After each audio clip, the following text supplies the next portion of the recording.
Fala moçada, cabeças pensantes, professor Cláudio Drummond de volta com vocês para mais uma aula sobre linguagens, códigos e suas tecnologias. Vamos então às questões do momento. Um poema, né, de Cruz de Souza, um poeta simbolista. A gente vai falar logo após a resolução da questão sobre simbolismo e Cruz de Souza. Então vamos a ele. Poema chamado Cárcere das Almas. Toda alma num cárcere anda presa, soluçando nas trevas entre as grades do calabouço, olhando imensidades, mares, estrelas, tardes, natureza. Tudo se veste de uma igual grandeza, quando a alma, entre guilhões, as liberdades sonha e, sonhando, as imortalidades, rasga no etéreo o espaço da pureza.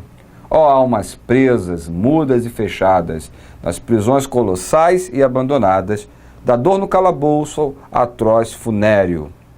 Nesses silêncios solitários graves, que chaveiro do céu possui as chaves para abrir-vos as portas do mistério. Adoro Cruz de Souza, nossa, esse cara genial.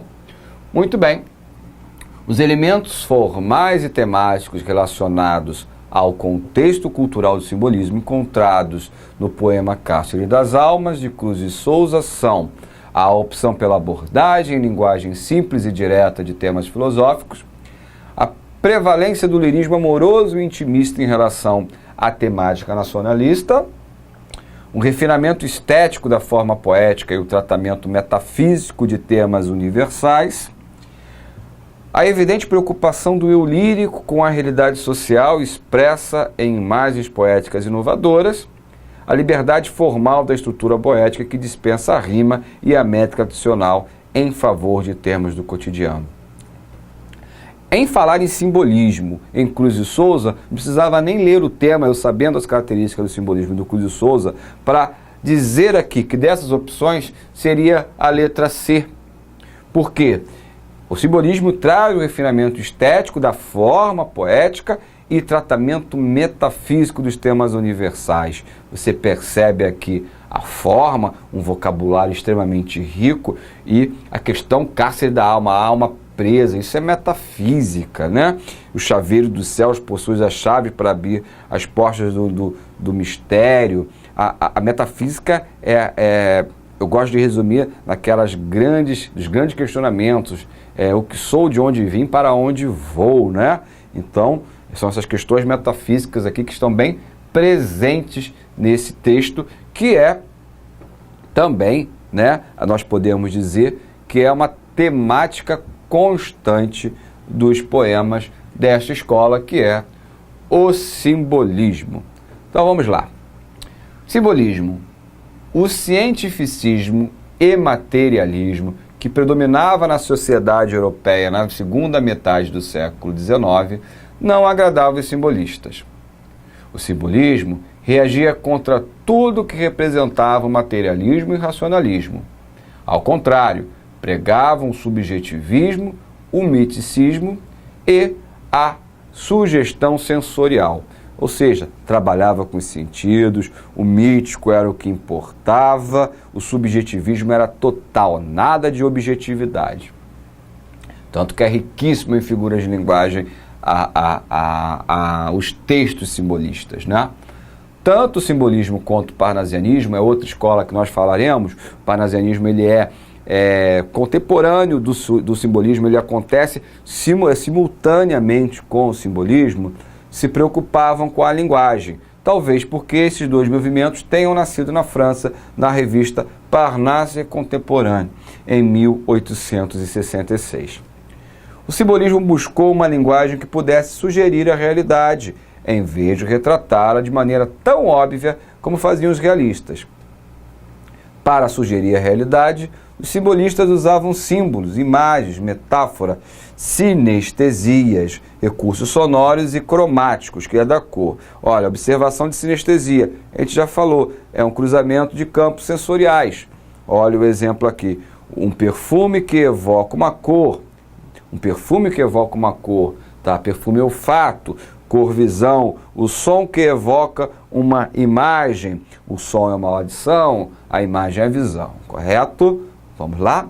O precursor do simbolismo foi o poeta francês Charles Baudelaire. Baudelaire é fantástico em sua obra, é simbolista. Eu adoro Charles Baudelaire.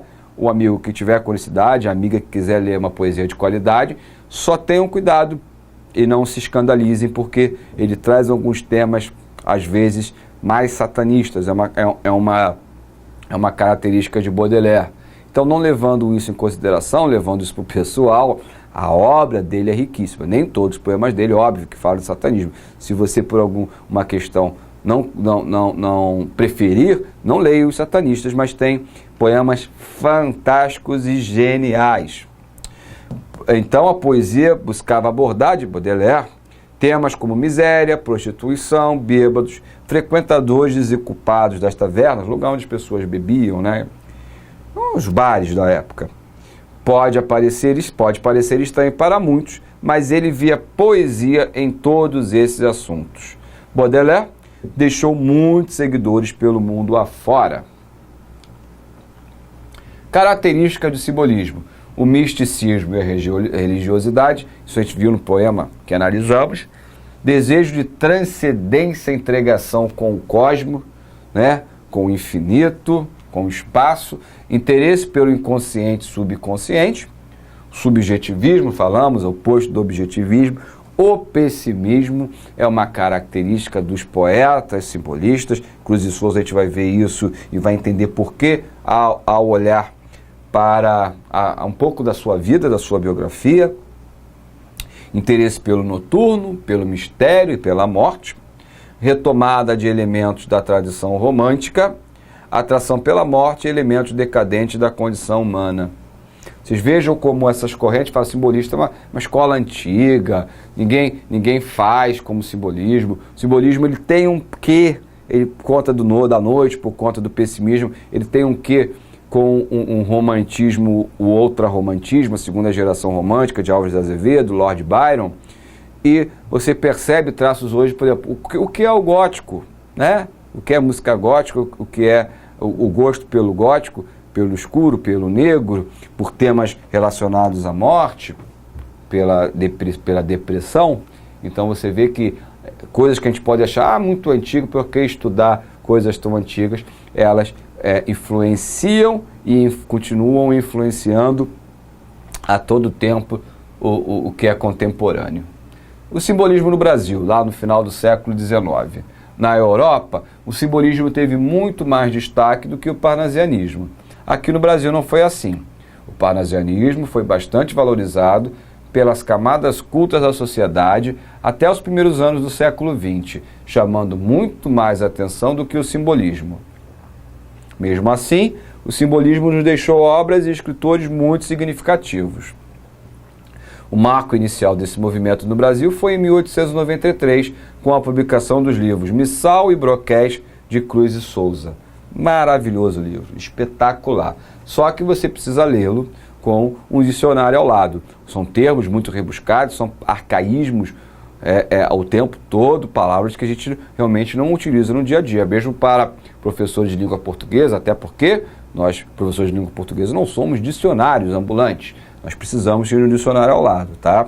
As características: a valorização dos sentimentos individuais, o universo individualista do eu, o isolamento da sociedade, isso é individual, né? Conteúdo relacionado com o espiritual, o místico e o subconsciente, concepção mística da vida, ênfase na imaginação e fantasia, comparação da poesia com a música, tem muita musicalidade a poesia simbolista, tá?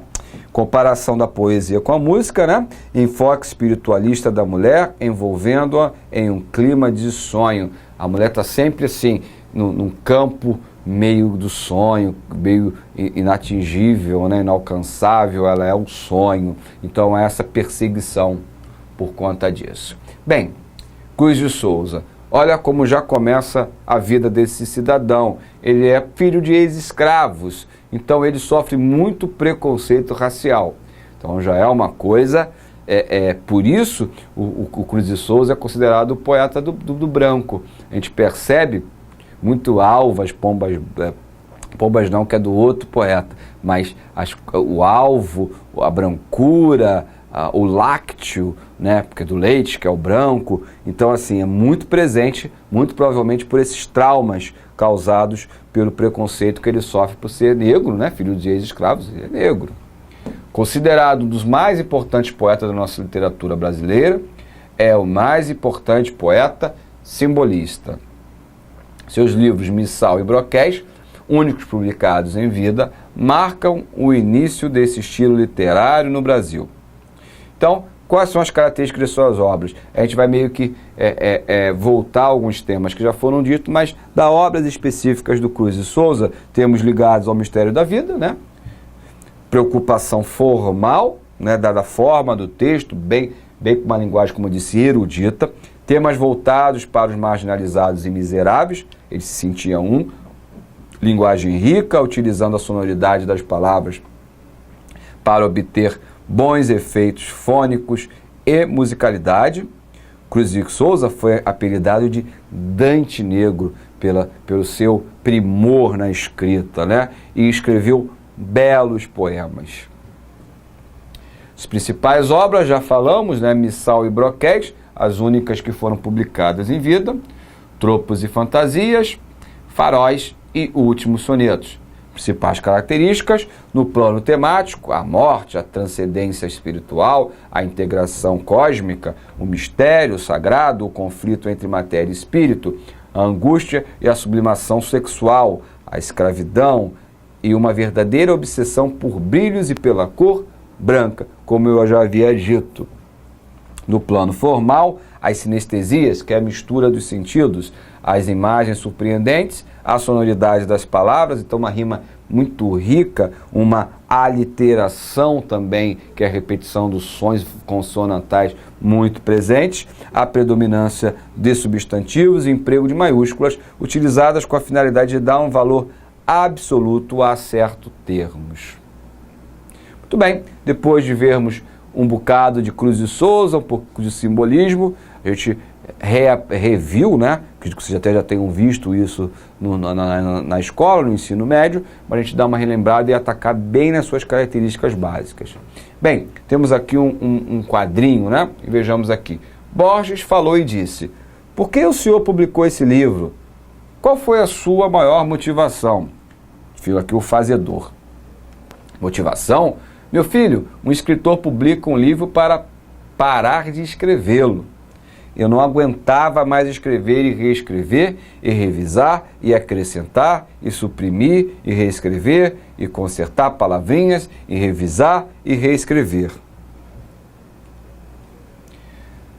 Tendo em vista a segunda fala do personagem entrevistado, constata-se que o entrevistado desejava convencer o jornalista a não publicar um livro. O principal objetivo do entrevistado é explicar o significado da palavra motivação. São utilizados diversos recursos da linguagem literária, tais como a metáfora e a metonímia. O entrevistado deseja informar de modo objetivo o jornalista sobre as etapas de produção de um livro. Ou o principal objetivo do entrevistado é evidenciar seu sentimento com relação ao processo de produção de um livro. Letra E. Ele, quando fala que porque ele publicou, porque ele não aguentava mais, porque era revisar, rever, reescrever e aquilo tudo. Então, olha, o principal objetivo do entrevistado é evidenciar seu sentimento com relação ao processo de produção de um livro, o quanto ele é árduo. Diferentemente do texto escrito, que, em geral, compele aos leitores a lerem numa obra linear, da esquerda para a direita e de cima para baixo, na página impressa, hipertextos encorajam os leitores a moverem-se de um bloco de texto a outro rapidamente e não sequencialmente. Considerando que o hipertexto oferece uma multiplicidade de caminhos a seguir, podendo ainda o leitor incorporar seus caminhos e suas decisões como novos caminhos, inserindo informações novas, o leitor navegador passa a ter um papel mais ativo e uma oportunidade diferente da de um leitor de texto impresso. Então, quando você lê na internet, você vê os hipertextos, você tem pode seguir caminhos diferentes. Dificilmente dois leitores de hipertextos farão os mesmos caminhos, como eu antecipei, e tomarão as mesmas decisões. Cognição, linguagem, práticas interacionais, de Marcus,